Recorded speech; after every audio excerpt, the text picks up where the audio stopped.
Good afternoon. My name is Sarah Cash, and I'm Associate Curator of American and British Paintings at the National Gallery of Art.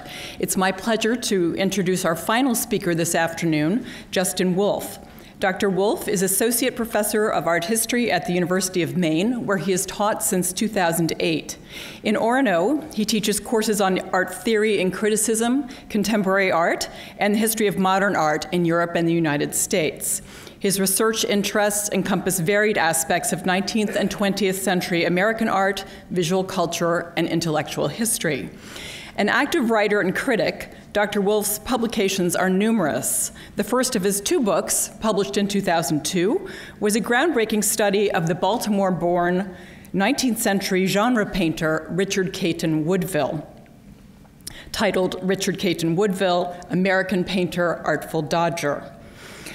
I remember well the book's release because its cover features Woodville's 1851 painting, Waiting for the Stage, in the National Gallery's Corcoran collection and on view in our West Building. In 2012, Dr. Wolfe published the important biography, Thomas Hart Benton, A Life. He also has contributed essays on his varied research interests to anthologies, journals, and newspapers. One example is his essay, A Strange Familiarity, Alexander Forbes and the Aesthetics of Amateur Film, to appear in a 2017 anthology on amateur movie making in New England. At present, Dr. Wolfe is at work on a book about the modern American painter Rockwell Kent, the focus of his paper this afternoon. In his spare time, Dr. Wolfe is co-curating a museum exhibition about the fascinating 19th century New Englander Rufus Porter, who was an artist, inventor, and publisher. Scientific American, which Porter founded, described him as having had an, quote, abnormally busy career, end quote, a phrase which might also describe Dr. Wolfe's own working life. In addition to teaching in the Department of Art at the University of Maine, Dr. Wolfe is a faculty member on many thesis and dissertation committees, and he's active in a number of humanities organizations. Prior to joining the University of Maine faculty, he worked as a journalist, taught at Harvard University, and served as assistant professor of art history at Roanoke College. He's received many awards and fellowships, including a research fellowship from the National Endowment for the Humanities. He earned his undergraduate degree at Bowdoin College and his PhD at Princeton University. Please join me in welcoming Justin Wolfe to the podium.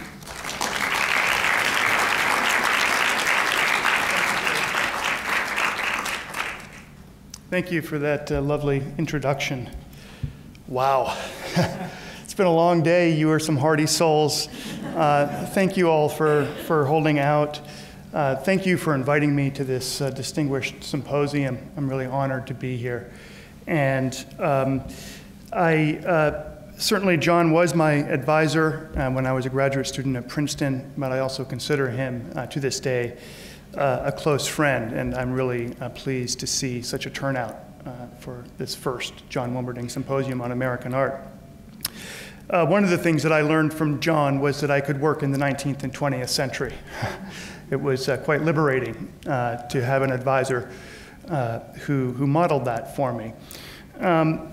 So having said that, it's never a wise idea to begin a talk with apologies, but I'm going to. I'm going to begin with two apologies. The first of them is that I am going to be presenting today new research. I have only just begun working on Rockwell Kent. And I now realize that maybe the hint in the email inviting me to speak about speaking on Richard Caton Woodville was more than a hint. So bear with me as I explore this new material. And the second apology I will make is simply on behalf of the subject matter. I'm about to bum you all out. We're going to be talking about the end of the world. Okay. On November 1st, 1937, 4 Rockwell Kent lithographs were featured in a Life magazine article titled, Hayden Planetarium Shows 4 Ways in Which the World May End. New York City's Hayden Planetarium opened in 1935, and thanks to its Zeiss 2, Is this the pointer here? Yeah. It's going to be here's the Zeiss 2 here. Thanks to its Zeiss 2, the preeminent projector of the day, its so-called Theater of the Stars shows were an instant sensation. One especially popular Hayden program was Dr. Clyde Fisher's lecture on end-of-the-world scenarios.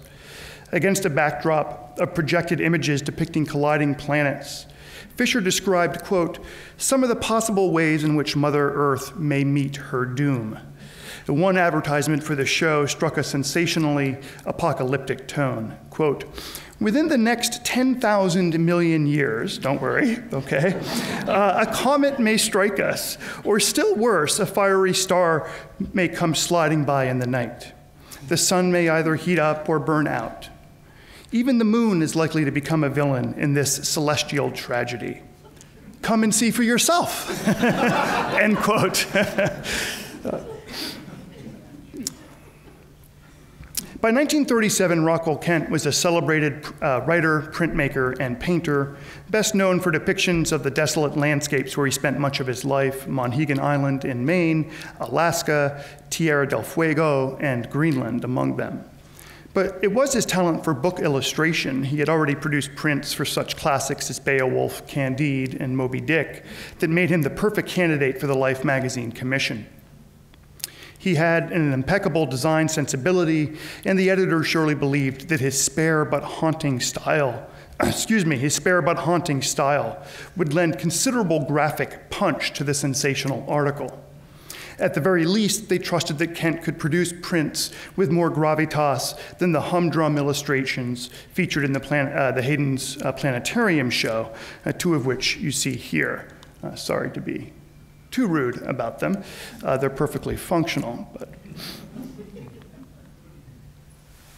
Kent did not disappoint. Compare, for instance, his depiction of lunar disintegration to the Hayden's drawing of the same subject, whereas the drawing shows the event as a background incident occurring in the sky above distant mountains.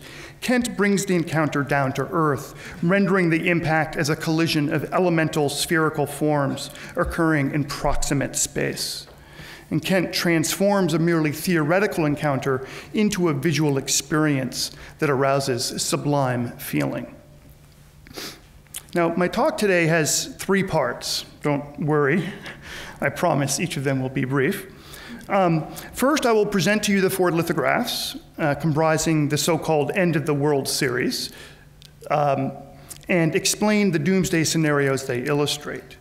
Second, I will show how the prints relate to Kent's leftist politics, in particular his fervent opposition to capitalism and to fascism. And then finally, I will propose that the lithographs reveal something more fundamental about Kent's character than his political doctrines. Though it's tempting to conclude that the End of the World series illustrates a fatalistic political ideology and nothing more, upon closer examination, the series appears, in fact, to exemplify Kent's social mysticism, more specifically, his advocacy for what he himself called, quote, the elation of self-forgetfulness. Now, Hayden Planetarium scientists published several articles to promote its Theater of the Stars program. In October 1937, for instance, the Hayden's own monthly bulletin, titled The Sky, a magazine of cosmic news, featured a cover article declaring, quote, the end of the world. And so you have it down here. And here's the Zeiss 2. 1 month later, Life magazine's article appeared. Now, in simple terms, Hayden scientists claimed that disruptions to the Earth's orbital speed and gravity could destroy the sun and or the moon, either scenario meaning the destruction of our planet. As stated in the Life article, planetary collisions, or the breakup of the moon, might cause the sudden incineration of all life on Earth. When the end of the world does arrive and incandescent globes the size of the Empire State Building start pelting the Earth, human beings will suffer a cataclysm. Understatement. The science behind these theories was obviously complex and drawn from many sources, but to the rapt audiences of his planetarium lectures, Dr. Fisher focused on just 4 of the ways by which, quote, celestial perturbations may bring to us slow or sudden death. Yeah. Okay, so in the first scenario, which Kent illustrates in Lunar Disintegration, an accumulation of mass caused by an asteroid and comet debris would cause the Earth's rotation to slow, thus disrupting the Moon-Earth equilibrium. Consequently, the Moon would fall into the Earth. Now, in this event, quote, the pull on the near face of the Moon will be far greater than that on the far side. The difference between the two forces will shatter the Moon before it reaches us. At the same time, however, attraction of the Moon will open up belching volcanoes on Earth. So Kent shows here the volcanoes bubbling up as the Moon makes impact. So the gravitational force becomes so strong that it literally pulls the hot magma up out of the Earth.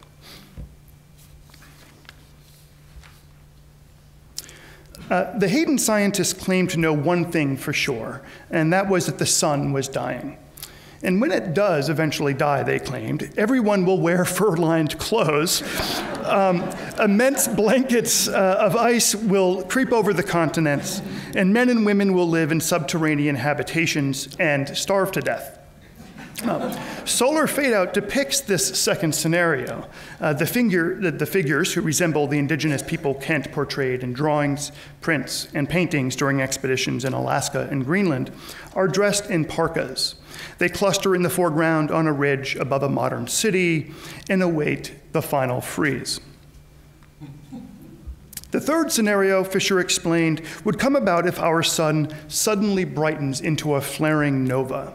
Such an explosion on the part of the sun will come unexpectedly, and last a few hours or maybe a few days. This flare-up, Fisher explained, will scorch all vegetation and make the oceans boil. Rather than show the sudden explosion of the sun that Fisher describes, Kent elected to describe something far more terrible, radiating flashes from a flaring sun slowly searing the earth into a desert and boiling flesh to bone. If you want to leave now. Yeah. The fourth apocalyptic scenario would be caused by degravitation. Yeah. At any moment, Fisher claims, some cold celestial body may shoot earthward out of another corner of space. Quote, if this body has greater gravity pull than Earth, it will start tugging at us. Human beings will be snatched from the Earth as by a tornado and will shoot faster and faster out into the atmosphere. Now, Kent's illustration, which shows the inhabitants of a city flying into the vacuum of space, is made horrifying by its clever juxtaposition of incidental anecdote and sublime magnitude. The foreground figures appear to be lifted right off the city streets in their workaday clothes, a detail that captures the randomness with which degravitation might occur. Remember, at any moment, Fisher said, right? The instantaneousness of the cataclysm is countered, however, by its totality, made evident by the clusters of figures in the background.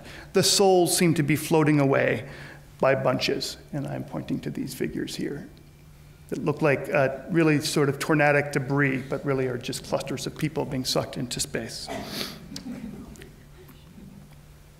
Now, in addition to Michelangelo's Last Judgment, which also juxtaposes incidental detail with awesome scale, Kent likely drew some inspiration from other depictions of apocalypse by the likes of Hieronymus Bosch, Albrecht Dürer, John Martin, and Thomas Cole. And indeed, there are many non-canonical sources for the lithographs as well. And as rich as it is to explore both the canonical and the non-canonical sources that Kent drew on, which he did, I'm going to move in another direction.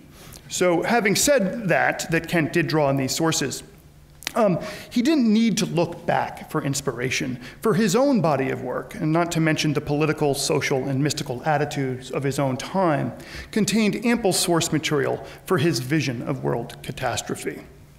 Now, for starters, Kent was no Leibnizian optimist. It was Gottfried Leibniz, remember, who claimed in 1710 that the universe that God chose to exist is the best of all possible worlds, right? The best of all possible worlds claim. Voltaire, on the other hand, countered that the world contains an amount of suffering far too great to justify such confidence, and lampooned Leibniz's logic in his satirical novel, Candide, first published in 1759. Now, the book's most memorable scene is set in Lisbon during the cataclysmic earthquake that had struck in 1755, 4 years before the book was published. In the scene that I'm discussing, Candide lies buried beneath the rubble of Lisbon, and he cries out to Professor Pangloss, his Leibnizian tutor. And instead of helping Candide, however, Pangloss tries to convince him that, quote, all this is for the best. Much as John would say to me as I struggled on a seminar paper, right? All this is for the best, Justin. And it was. Thank you, John. In 1928, Kent produced engravings for an edition of Candide. It was, by the way, the very first book that Random House ever published, just an incidental detail. The title page, as seen here, represents the destruction wrought by the Lisbon quake and ensuing tsunami. Smoke and flames from the conflagration enshroud the victims and ruined city. It's important to point out that the plaintive tone of this title page print is an anomaly. For elsewhere in the book, Kent was careful to remain as detached and neutral as the book's narrator himself. While portraying a young and naive protagonist, Candide, who navigates the complexities of human experience in a quest for enlightenment that, remember, he is embarked on unwittingly, right? Kent creates a well-structured chain of events and consequences, but his vignettes, like the narrator, are never moving or emotionally disturbing, despite the often grave subject matter. So Kent, like the narrator of Candide himself, sort of lays back and just lets the tragedies play out without much commentary.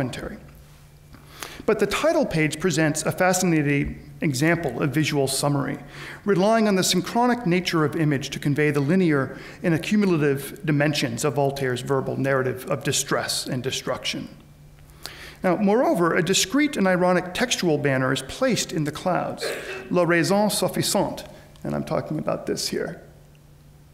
Curiously, Leibniz's dictum of sufficient reason hangs untranslated while Kent's name appears twice at the center of the title page. So by dismissing Leibniz and figuratively inhabiting the horrific scene on the title page, Kent claims this horror for himself, which he was wont to do.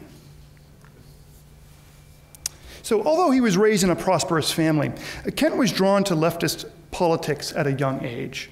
He was 20 years old when he met the wealthy socialist Rufus Weeks, who introduced him to the basic ideas of Marxism. Over the following decades, Kent joined many leftist organizations, including the John Reed Club, and later joked that when the US government issued a list of subversive organizations, he was ashamed to be a member of only 85 of them. And Kent produced his most stridently political print, Workers of the World Unite, which you see here, the same year as he produced the End of the World lithographs. Made for the cover of the July 20th, 1937 issue of New Masses, a prominent left-wing publication, the engraving features a young, muscular proletariat confronting unseen adversaries, swinging a shovel against their raised bayonets as fires of revolution burn in the background. There is no doubt whatsoever that by 1937, Kent believed revolution to be the necessary and inevitable answer to capitalism, which he viewed as nothing more than corrupt cronyism. The obituary of today in America has surely now been written in the poor workshop of some struggling unknown man, Kent wrote as early as 1920. 16 years later, in a 1936 pamphlet titled, "What is an American?" he stated flatly, "For me, the way is communism." Now, coincidentally, the very same day that the Life article was published, November 1st, 1937, the Washington Daily News printed an interview with Kent, who confirmed that his art was becoming, quote, more and more propaganda for the revolution. Now, Kent's revolutionary apocalyptic rhetoric was even more pronounced in his opposition to fascism.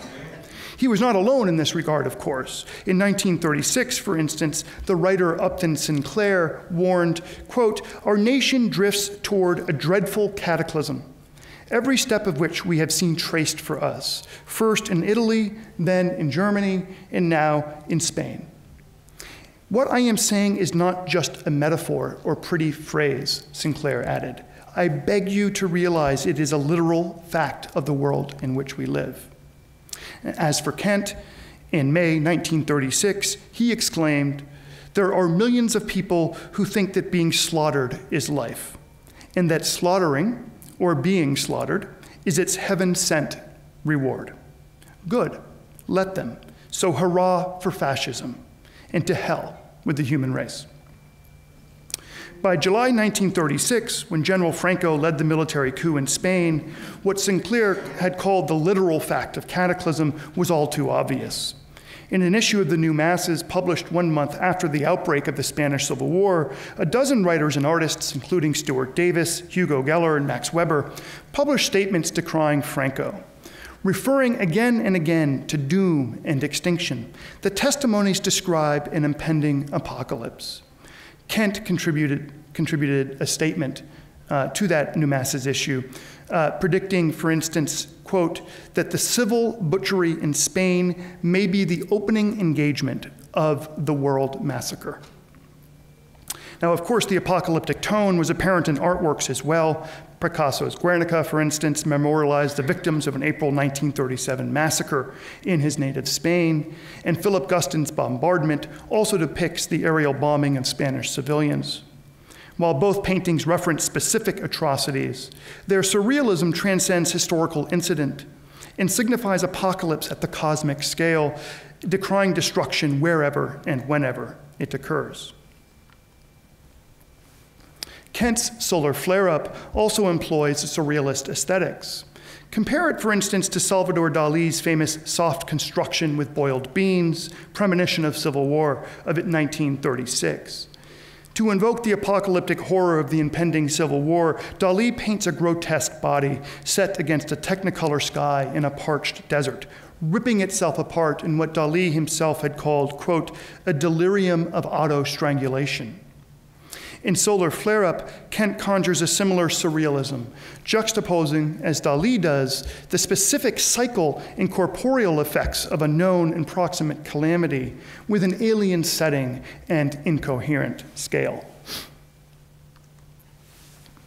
And like the surrealist, Kent viewed fascism as a destroyer of body, spirit, and the laws of nature. Consider briefly this comparison between Degravitation and one of Joan Miraux's prints from his Black and Red series. Miraux's series was intended to express the psychic trauma inflicted on him by the monstrous General Franco. And this etching in particular illustrates a world torn asunder, a world, if you will, suddenly degravitated, its broken pieces floating and twirling toward oblivion. Now, the deeper lesson to be learned from this comparison, however, is that Kent, like Miraux, viewed destruction not as a finality, but rather as a necessary step on the path to the generation of a better world. As Miraux himself so eloquently put it, quote, in order to discover a livable world, how much rottenness must be swept away. Now, my final argument today will be that Rockwell Kent, while no optimist to be sure, professed a similarly dialectical worldview in his writings and art. As early as 1919, the art critic Henry McBride observed in Kent paradoxical habits of mind. On the one hand, McBride claims, Kent has clearly, and I love this, Kent has clearly read the book of Job and submits himself repeatedly to the severest test of all, namely isolation in desolate landscapes scrubbed of meaning. On the other hand, and this is McBride, Kent's adventures thrill us as flights to freedom. Kent, McBride concludes, is a mystic. That is, one who goes to the end of the world not to accept finality, but rather to see what lays beyond. Now, by way of evidence, McBride quotes Kent from a letter postmarked Winter, you have to listen to the postmark to get the full effect. Winter 1919, Fox Island, Resurrection Bay, Alaska. Okay. In the letter, Kent writes, and this is McBride quoting him, I crave snow-topped mountains, dreary wastes, in the cruel northern sea with its hard horizons at the edge of the world where infinite space begins. So it is at the end of the world where something else begins. Now, seen in this way, it's tempting to assign a conventional spirituality to the barren trees in Solar Flare-Up, or this painting of Admiralty Sound in Tierra del Fuego. Kent implies, perhaps, that from their roots will spring new life. And I'm referring, of course, to these two almost identical dead trees. Well, not quite, I think, because Kent wasn't trite, and neither is his art. What McBride missed was Kent's distaste for life after death deism and his commitment to social rather than spiritual causes. For Kent, the end was the end. For only by letting ourselves go can we clear space for something new. Now, this isn't resurrection. Kent himself was careful to point out in a 1925 statement. It is rather, quote, the elation of self-forgetfulness. So in this famous 1925 quote in which he's describing his paintings from Tierra del Fuego, he says, "Don't mistake me for a mystic. I fundamentally disbelieve in deism. I am painting here rather the elation of self-forgetfulness." Now, in recent years, there has been an attempt to characterize Kent's worldview as a brand of social mysticism. Used and defined in many fields, from theology to labor history, social mysticism refers to a spirituality that engages in the industrial economy and that is in active service of others. It has also been defined as an honestly meant striving for the establishment of a terrestrial Eden, of a land of the absolute ideal. Art historians have described the art of social mysticism as employing, quote, cryptic apocalyptic symbolism as expressions of economic anxiety. Now, what's persuasive about characterizing Kent as a social mystic is that it accounts for the influence of Rufus Weeks on his worldview. Weeks, who Kent names as a major influence on his politics, was a founding member of the Collectivist Society, a Christian socialist organization that espoused an invincible faith in the possibility of making the world over according to humanity's highest conceptions of justice and brotherhood. Socialism, Weeks believed, quote, embodied a new, more universal religion that would supersede doctrinal Christianity. Now, what's unpersuasive about characterizing Kent as a social mystic is that it mistakes the elation of self-forgetfulness for Christian salvation. The figures in Solar Flare-Up, however, appear completely unperturbed by their impending doom. Instead, they place their possessions in a pile and await the end. What Kent doesn't want us to think, in other words, is that they're anticipating salvation or the renewal of their own kind. The lithographs in the End of the World series don't narrate a story about a purifying mortification that washes clean our sins and gives us a fresh start. Rather, they are manifestations of what Kent's contemporary, the poet Robinson Jeffers, called inhumanism. Jeffers called on humans to uncenter themselves and accept, quote, a shifting of emphasis and significance from man to not man. And that, as Kent might have said, is the end of the story. Thank you.